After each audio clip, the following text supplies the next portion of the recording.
Chapter 26 The Water of Life. Zigzagging unsteadily, scarcely able to control his feet, the boy who had no name took a few steps toward Atreyu. Then he stopped. Atreyu did nothing but watched him closely. The wound in his chest was no longer bleeding. For a long while they faced each other. Neither said a word. It was so still they could hear each other breathing. Slowly the boy without a name reached for the gold chain around his neck and divested himself of Orin. He bent down and carefully laid the gem in the snow before Atreyu. As he did so, he took another look at the two snakes, the one light, the other dark, which were biting each other's tail and formed an oval. Then he let the amulet go. In that moment, Orin, the golden gem, became so bright, so radiant that he had to close his eyes as though dazzled by the sun. When he opened them again, he saw that he was in a vaulted building as large as the vault of the sky. It was built from blocks of golden light, and in the middle of this immeasurable space lay, as big as the ramparts of a town, the two snakes. Atreyu, Falkor, and the boy without a name stood side by side near the head of the black snake, which held the white snake's tail in its jaws. The rigid eye, with its vertical pupil, was directed at the three of them. Compared to that eye, they were tiny. Even the luck dragon seemed no larger than a white caterpillar. The motionless bodies of the snakes glistened like some unknown metal, the one black as night, the other silvery white. The havoc they could wreak was checked only because they held each other prisoner. If they let each other go, the world would end.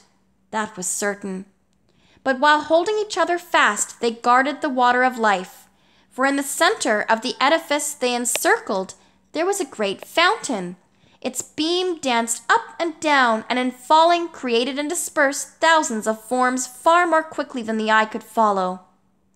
The foaming water burst into a fine mist, in which the golden light was refracted with all the colors of the rainbow.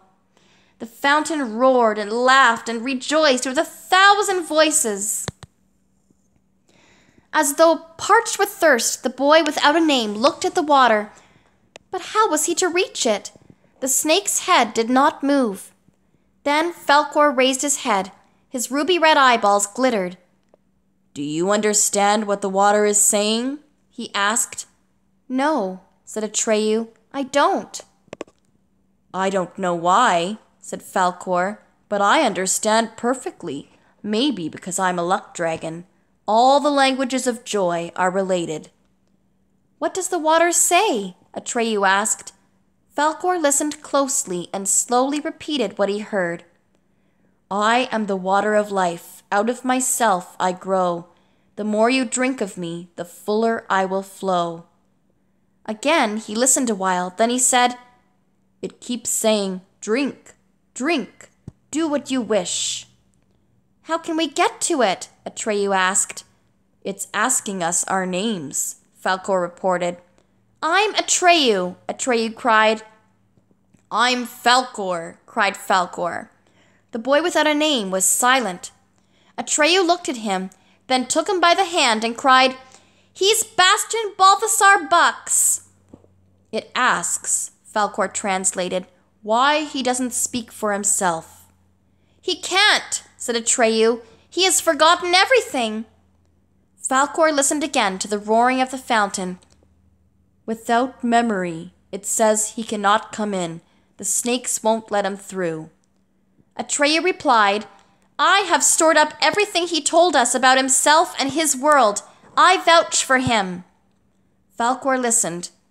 "He wants to know, by what right?" "I am his friend," said Atreyu. Again Falkor listened attentively. "That may not be acceptable," he whispered to Atreyu. "Now it's speaking of your wound. It wants to know how that came about." "We were both right," said Atreyu, "and we were both wrong. But now Bastian has given up Orin of his own free will." Falkor listened and nodded. "Yes," he said, "it accepts that. This place is Orin. We are welcome, it says. Atreyu looked up at the enormous golden dome. Each of us, he whispered, has worn it around... Oh, each of us, he whispered, has worn it around his neck. You too, Falkor, for a while. The luck dragon motioned him to be still and listened again to the sound of the water. Then he translated, Orin is the door that Bastian has been looking for. He carried it with him from the start, but, it says, the snakes won't let anything belonging to Fantasia cross the threshold. Bastian must therefore give up everything the childlike empress gave him. Otherwise he cannot drink of the water of life. But we are in her sign, cried Atreyu. Isn't she herself here?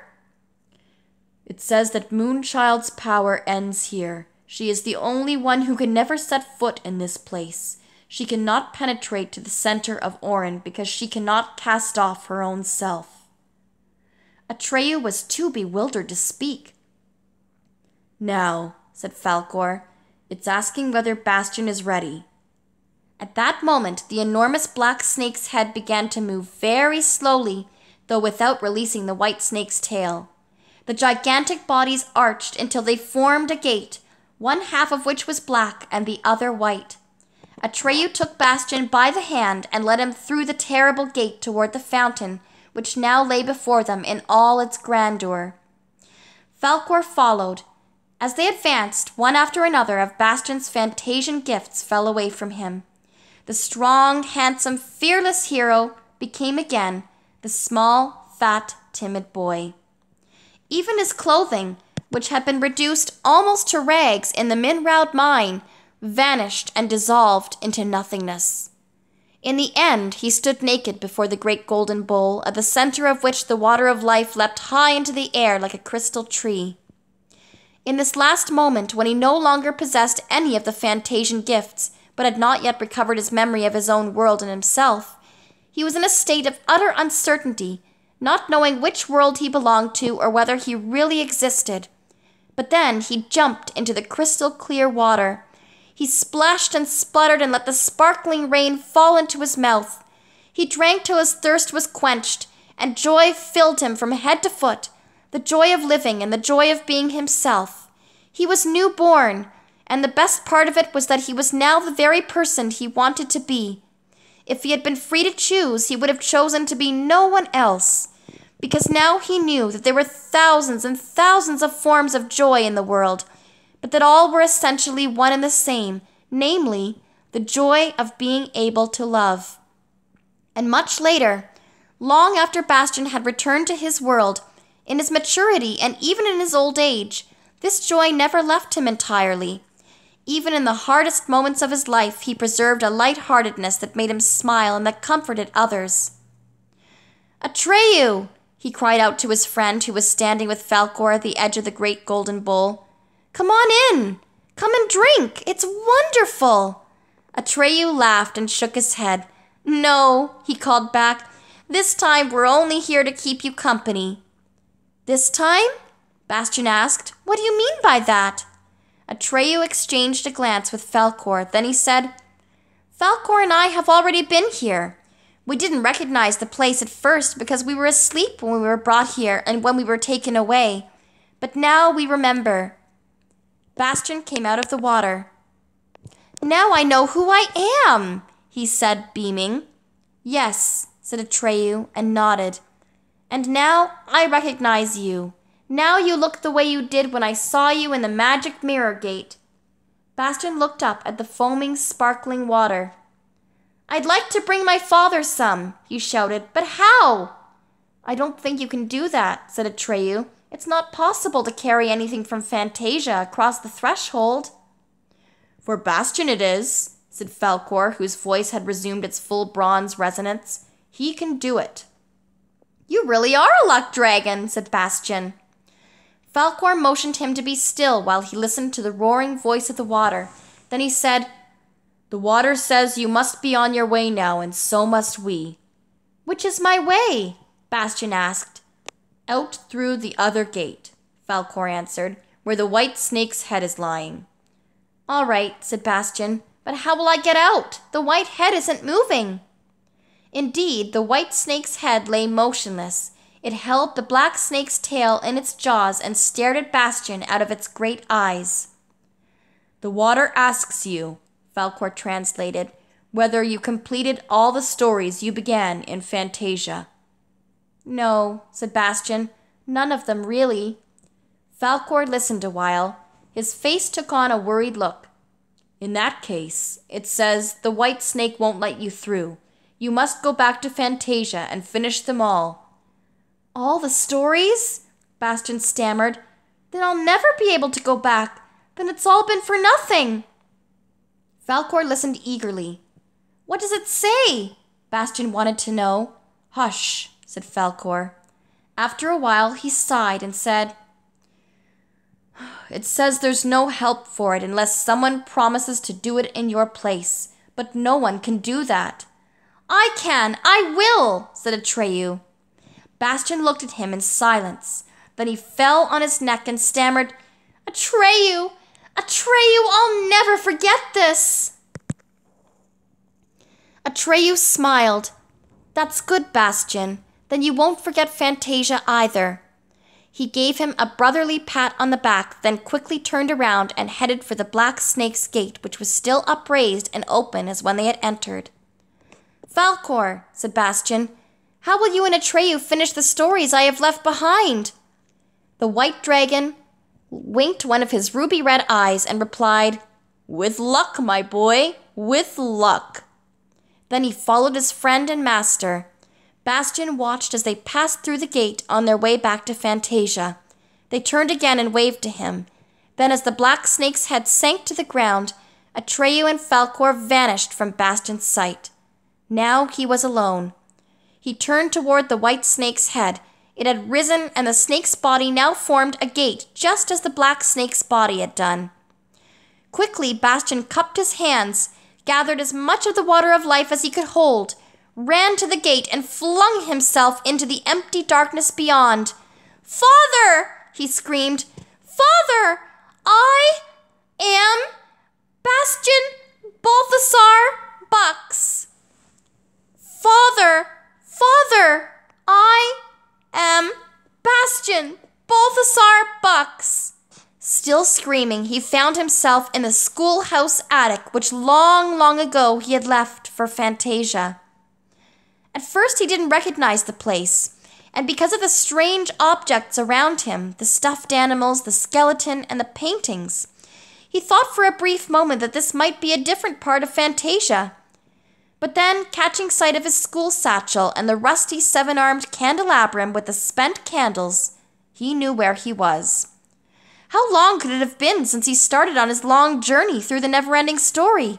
Weeks? Months? Years?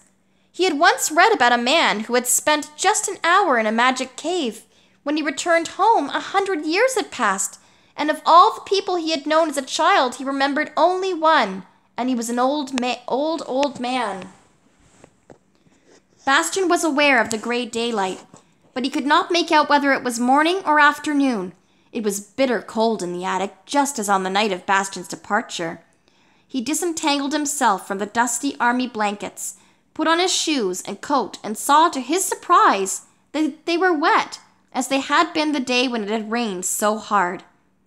He looked for the book he had stolen that day, the book that had started him on his adventure. He was determined to bring it back to that grumpy Mr. Coriander. What did he care if Mr. Coriander punished him for stealing it or reported him to the police? A person who had ridden on the back of the many-colored death didn't scare so easily. But the book wasn't there. Bastian looked and looked. He rummaged through the blankets and looked in every corner. Without success. The Neverending Story had disappeared. "Oh well," Bastian finally said to himself. "I'll have to tell him it's gone. Of course he won't believe me. There's nothing I can do about that. I'll just have to take the consequences. But maybe he won't even remember the book after all this time. Maybe the bookshop isn't even there anymore." He would soon find out how much time had elapsed. If when he passed through the schoolhouse the teachers and pupils he ran into were unknown to him, he would know what to expect. But when he opened the attic door and went down the stairs, there wasn't a sound to be heard, The building seemed deserted, and then the school clock struck 9. That meant it was morning, so classes must have begun. Bastian looked into several classrooms. All were empty. When he went to a window and looked down into the street, he saw a few pedestrians and cars. So the world hadn't come to an end. He ran down the steps and tried to open the big front door, but it was locked. He went to the janitor's office, rang the bell, and knocked, but no one stirred. What was he to do? He couldn't just wait for someone to turn up. Even if he had spilled the water of life, he wanted to go home to his father. Should he open a window and shout until somebody heard him and had the door opened? No, that would make him feel foolish. It occurred to him that he could climb out of a window since the windows could be opened from the inside. But the ground floor windows were all barred. Then he remembered that in looking out of the second floor window, he had seen some scaffolding. Evidently, the facade was being refurbished. Bastian went back up to the second floor and opened the window. The scaffolding consisted only of uprights with boards placed horizontally between them at intervals. He stepped out on the top board, which swayed under his weight. For a moment his head reeled and he felt afraid, but he fought his dizziness and fear. To someone who had been Lord of Perilin, this was no problem, even if he had lost his fabulous strength and even though the weight of his little fat body was making things rather hard for him. Calmly and deliberately he found holds for his hands and feet and climbed down. Once he got a splinter in his hand, but such trifles meant nothing to him now. Though slightly overheated and out of breath, he reached the street in good shape. No one had seen him. Bastian ran home. He ran so hard that the books and pens in his satchel jiggled and rattled to the rhythm of his steps. He had a stitch in his side, but in his hurry to see his father, he kept on running. When at last he came to the house where he lived, he stopped for a moment and looked up at the window of his father's laboratory. Then suddenly he was seized with fear. For the first time it occurred to him that his father might not be there anymore. But his father was there and must have seen him coming, for when Bastian rushed up the stairs, his father came running to meet him. He spread out his arms and Bastian threw himself into them. His father lifted him up and carried him inside. "Bastian, my boy," he said over and over again. "My dear little boy, where have you been? What happened to you?" A few minutes later, they were sitting at the kitchen table, and Bastian was drinking hot milk and eating breakfast rolls, which his father had lovingly spread with butter and honey. Then the boy noticed that his father's face was pale and drawn, his eyes red and his chin unshaven, but otherwise he looked the same as he had long ago when Bastian went away. And Bastian told him so. "Long ago?" his father asked in amazement. "What do you mean?" "How long have I been gone?" "Since yesterday, Bastian, since you went to school. But when you didn't come home, I phoned your teachers and they told me you hadn't been there. I looked for you all day and all night, my boy. I feared the worst. I put the police on your trail. Oh God, Bastian, what happened? I've been half crazy with worry. Where have you been?" Then Bastian began to tell his father about his adventures. He told the whole story in great detail. It took many hours. His father listened as he had never listened before. He understood Bastian's story. At about midday, he interrupted Bastian for a little while. First, he called the police to tell them his son had come home and that everything was all right. Then he made lunch for both of them, and Bastian went on with his story. Night was falling by the time Bastian came to the water of life and told his father how he had wanted to bring him some but had spilled it. It was almost dark in the kitchen. His father sat motionless. Bastian stood up and switched on the light. And then he saw something he had never seen before. He saw tears in his father's eyes, and he knew that he had brought him the water of life after all. Bastian's father sat him down on his lap and hugged him. When they had sat like that for a long while, his father heaved a deep sigh, looked into Bastian's face, and smiled. It was the happiest smile Bastian had ever seen on his face. "From now on," said his father, "everything is going to be different between us. Don't you agree?" Bastian nodded. He couldn't speak. His heart was too full. Next morning, the winter's first snow lay soft and clean on Bastian's windowsill. The street sounds that came to him were muffled. "Do you know what, Bastian?" said his father at breakfast. "I think we too have every reason to celebrate. A day like this happens only once in a lifetime, and some people never have one. So I suggest that we do something really sensational. I'll forget about any work, and you needn't go to school. I'll write an excuse for you. How does that sound?" "School?" said Bastian. "Is it still operating? When I passed through the building yesterday, there wasn't a soul. Not even the janitor was there." "Yesterday?" said his father. "Yesterday was Sunday." Bastian stirred his cocoa thoughtfully. Then he said in an undertone, "I think it's going to take me a little while to get used to things again." "Exactly," said his father. "And that's why we're giving ourselves a little holiday. What would you like to do? We could go for a hike in the country, or we could go to the zoo. Either way, we'll treat ourselves to the finest lunch the world has ever seen. This afternoon, we could go shopping and buy anything you like. And tonight, how about the theater?" Bastian's eyes sparkled. Then he said firmly, "Wonderful! But there's something I must do first. I have to go and tell Mr. Coriander that I stole his book and lost it." Bastian's father took his hand. "If you like," he said, "I'll attend to that for you." "No," said Bastian, "it's my responsibility. I want to do it myself, and I think I should do it right away." He stood up and put on his coat. His father said nothing, but the look on his face was one of surprise and respect. Such behavior in Bastian was something new. "I believe," he said finally, "that I too will need a little time to get used to things." Bastian was already in the entrance hall. "I'll be right back," he called. "I'm sure it won't take long. Not this time." When he came to Mr. Coriander's bookshop, his courage failed him after all. He looked through the pane with the ornate lettering on it. Mr. Coriander was busy with a customer, and Bastian decided to wait. He walked up and down outside the shop. It was snowing again. At last the customer left. "Now!" Bastian commanded himself. Remembering how he had gone to meet Groggerman in Gobe, the Desert of Colors, he pressed the door handle resolutely. Behind the wall of books at the far end of the dimly lit room, he heard a cough. He went forward. Then, slightly pale but with grave composure, he stepped up to Mr. Coriander, who was sitting in his worn leather armchair as he had been at their last meeting. For a long time Bastian said nothing. He had expected Mr. Coriander to go red in the face and scream at him, "Thief! Monster!" or something of the kind. Instead, the old man deliberately lit his curved pipe, screwed up his eyes, and studied the boy through his ridiculous little spectacles. When the pipe was finally burning, he puffed a while, then grumbled, "Well, what is it this time?" Bastian began haltingly. "I stole a book from you. I meant to return it, but I can't because I lost it. Or rather, well, I haven't got it anymore." Mr. Coriander stopped puffing and took his pipe out of his mouth. "What sort of book?" he asked. "The one you were reading the last time I was here. I walked off with it. You were telephoning in the back room.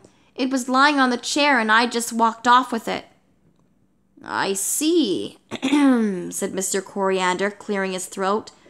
"But none of my books is missing. What was the title of this book?"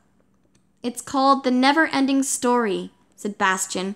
"It's bound in copper-colored silk that shimmers when you move it around. There are 2 snakes on the cover, a light one and a dark one, and they're biting each other's tail. Inside, it's printed in 2 different colors, and there are big, beautiful capitals at the beginning of the chapters." "This is extremely odd," said Mr. Coriander. "I've never had such a book. You can't have stolen it from me. Maybe you swiped it somewhere else." "Oh, no," Bastian assured him. "You must remember. It's—" He hesitated, but then he blurted it out. "It's a magic book. While I was reading it, I got into the Neverending Story, and when I came out again, the book was gone." Mr. Coriander watched Bastian over his spectacles. "Would you be pulling my leg by any chance?" "No," said Bastian in dismay. "Of course not. I'm telling you the truth. You must know that." Mr. Coriander thought for a while, then shook his head. "Better tell me all about it. Sit down, boy. Make yourself at home." He pointed his pipe stem at a second armchair facing his own, and Bastian sat down. "And now," said Mr. Coriander, "tell me the whole story, but slowly, if you please, and one thing at a time." And Bastian told his story. He told it a little more briefly than he had to his father, but since Mr. Coriander listened with keen interest and kept asking for details, it was more than 2 hours before Bastian had done. Heaven knows why, but in all that long time they were not disturbed by a single customer. When Bastian had finished, Mr. Coriander puffed for a long while as though deep in thought. At length, he cleared his throat, straightened his little spectacles, looked Bastian over, and said, "One thing is sure, you didn't steal this book from me because it belongs neither to me, nor to you, nor to anyone else. If I'm not mistaken, the book itself comes from Fantasia. Maybe at this very moment, who knows, someone else is reading it." "Then you believe me?" Bastian asked. "Of course I believe you," said Mr. Coriander. "Any sensible person would." "Frankly," said Bastian, "I didn't expect you to." "There are people who can never go to Fantasia," said Mr. Coriander, "and others who can, but who stay there forever. And there are just a few who go to Fantasia and come back, like you, and they make both worlds well again." "Oh," said Bastian, blushing slightly, "I don't deserve any credit. I almost didn't make it back. If it hadn't been for Atreyu, I'd have been stuck in the city of old emperors for good." Mr. Coriander nodded and puffed at his pipe. He grumbled. "You're lucky having a friend in Fantasia. God knows it's not everybody who can say that." "Mr. Coriander," Bastian asked, "how do you know all that? I mean, have you ever been in Fantasia?" "Of course I have," said Mr. Coriander. "But then," said Bastian, "you must know Moonchild." "Yes, I know the childlike empress," said Mr. Coriander, "though not by that name. I called her something different, but that doesn't matter." "Then you must know the book!" Bastian cried. "Then you have read the Neverending Story!" Mr. Coriander shook his head. Every real story is a never-ending story. He passed his eyes over the many books that covered the walls of his shop from floor to ceiling, pointed the stem of his pipe at them, and went on. "There are many doors to Fantasia, my boy. There are other such magic books. A lot of people read them without noticing. It all depends on who gets his hands on such books." "Then the Neverending Story is different for different people?" "That's right," said Mr. Coriander. "And besides, it's not just books. There are other ways of getting to Fantasia and back. You'll find out." "Do you think so?" Bastian asked hopefully. "But then I'd have to meet Moonchild again, and no one can meet her more than once." Mr. Coriander leaned forward and lowered his voice. "Let an old Fantasia hand tell you something, my boy. This is a secret that no one in Fantasia can know. When you think it over, you'll see why. You can't visit Moonchild a second time, that's true. But if you can give her a new name, you'll see her again. And however often you manage to do that, it will be the first and only time." For a moment, Mr. Coriander's bulldog face took on a soft glow which made it look young and almost handsome.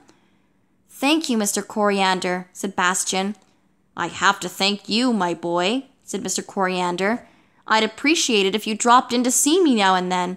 We could exchange experiences. There aren't many people one can discuss these things with." He held out his hand to Bastian. "Will you?" "Gladly," said Bastian, taking the preferred hand. "I have to go now. My father's waiting, but I'll come and see you soon." Mr. Coriander took him to the door. Through the reversed writing on the glass pane, Bastian saw that his father was waiting for him across the street. His face was one great beam. Bastian opened the door so vigorously that the little glass bells tinkled wildly and ran across to his father. Mr. Coriander closed the door gently and looked after father and son. "Bastian Balthasar Bucks," he grumbled, "if I'm not mistaken, you will show many others the way to Fantasia, and they will bring us the water of life." Mr. Coriander was not mistaken. But that's another story, and shall be told another time. The end.